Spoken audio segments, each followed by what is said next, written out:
Anthony Edwards 同奧巴馬隻揪者，簡直係世紀同框啊！Hello，大家好，我係 Simone，歡迎大家嚟到 NBA Talk。今季我已經去過6個場館，報道30幾場常規賽，仲喺更衣室訪問過 Kevin Durant、Devin Booker、Wemby、Kate Cunningham 同埋等等嘅球星。季後賽就嚟到啦，等我同大家分享最近有咩 NBA 熱話。呢個禮拜出現咗一個4分鐘嘅片段，一開始就出現咗前任總統奧巴馬同人互通短信，但呢個短信發送人非常之唔客氣，仲不斷挑奧巴馬機。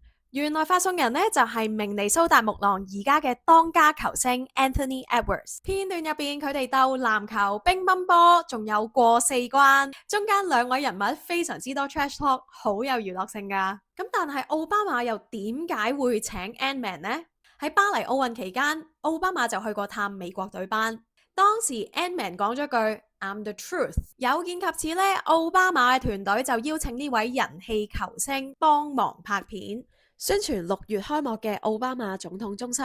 其實奧巴馬一直都非常之受 NBA 球員歡迎噶，因為奧巴馬自己本身都係來自芝加哥，見證過公牛最輝煌嘅時刻，又非常熱愛籃球。大家又想見到 NBA 球星同邊位熱愛籃球嘅人物同框呢？留言話俾我知啊！